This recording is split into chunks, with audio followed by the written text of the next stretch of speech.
E a reforma tributária começa a andar na Câmara. O presidente da Casa, Arthur Lira, determinou a abertura de um grupo de trabalho para discutir eventuais propostas.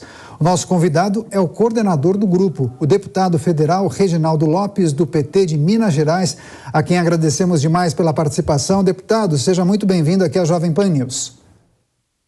Eu que agradeço pelo convite e uma boa noite. Perfeito. Deputado, então, formalizada a criação desse grupo para debater a PEC da reforma tributária, número 45, na Câmara, em linhas gerais, essa PEC propõe substituir 5 tributos por um só, né? O IBS, o Imposto sobre Bens e Serviços, que iria incidir sobre consumo e seria cobrado no destino. Então, queria rapidamente que o senhor nos dissesse, gosta dessa proposta? Essa modelagem atenderia aos anseios do governo, do mercado, do setor produtivo? O que o senhor espera desse grupo de trabalho? O que é possível melhorar? Olha, nós vamos apresentar ainda um roteiro, né, de trabalho dialogado com o colegiado, com os 12 deputados. O grande desafio é, na verdade, construir as convergências necessárias para sua aprovação. Para isso, é importante ouvir todos os setores produtivos, os trabalhadores, mas também os entes federados, a União, o Ministério da Fazenda, o ministro Fernando Haddad, como também os governadores e os prefeitos das grandes cidades. Nós temos aí 2 caminhos, né? O caminho da PEC 45, que o senhor colocou muito bem, unifica 5 impostos, né, em um único imposto e um único tributo de valor agregado, né, que é IBS, Imposto sobre Bens e Serviços. Mas também temos o caminho da PEC 110, que se encontra no Senado, que ela unifica 9 impostos, ou seja, e cria o imposto ao valor adicional, o valor agregado. A diferença da PEC 110 para a PEC 45, que parece que ela dialoga bem com o desejo dos governadores e dos prefeitos, de criar uma espécie de imposto de valor agregado único, mas dual, permitindo uma espécie de subalíquota, ou seja, uma alíquota no Estado e outra alíquota dos municípios.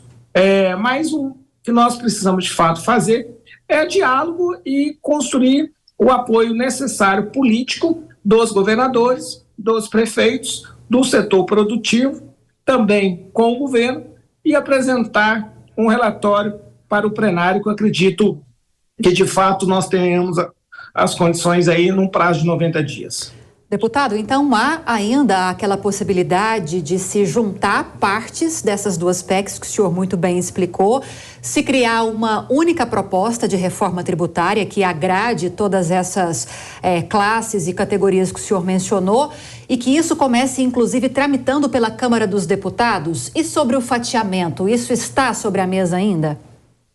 Sim, praticamente nós decidimos que a reforma tributária será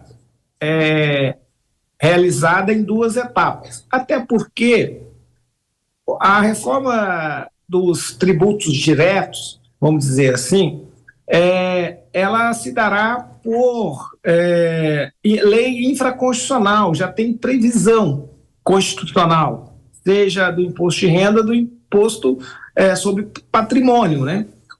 Então, o que nós vamos fazer é uma modernização, buscar dar mais progressividade, desonerar o setor produtivo, o imposto corporativo, para deslocar a incidência no imposto sobre lucros e dividendos. Então, é uma outra etapa que eu acredito que vai ficar para o segundo semestre. No primeiro semestre, nós temos que fazer a reforma mais complexa, que vai ajudar o Brasil a avançar mais, que é modernizar o sistema de cobrança de impostos na tributação direta que incide sobre o consumo. O Brasil tem um sistema mais complexo do planeta, muito burocratizado e que causa muita sonegação, judicialização, não tem transparência na cobrança do tributo.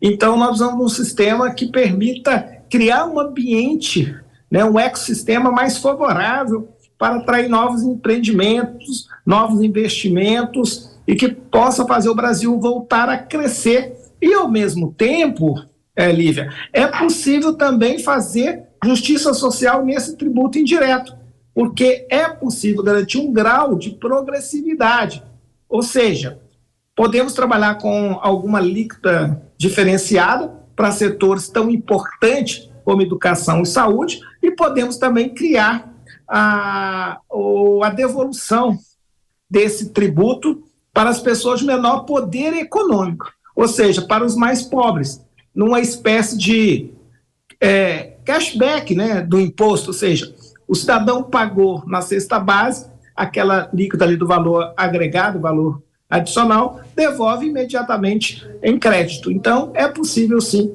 garantir um sistema mais simplificado, que elimina a sonegação, a judicialização, a burocracia, mas, ao mesmo tempo, avança também na justiça social e consolida de vez que o agronegócio está preocupado com o fim da tributação na exportação, porque esta desoneração da exportação se deu por uma lei chamada Lei Candir, que sempre é alvo de ataques e de cobranças e de judicialização de alguns governadores na perspectiva do ressarcimento.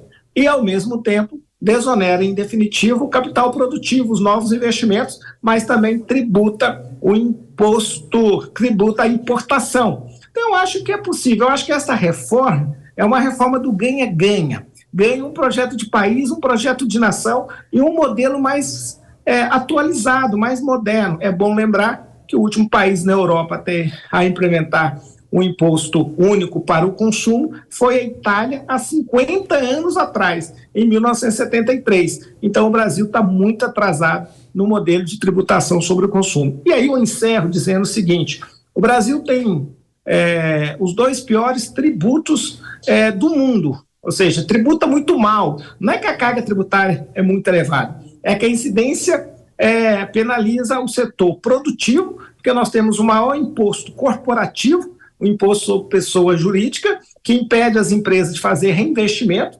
prefere distribuir lucros e dividendos porque não paga impostos sobre lucros e dividendos, e do outro lado você tem a maior carga tributária do planeta em relação ao imposto... Tá certo.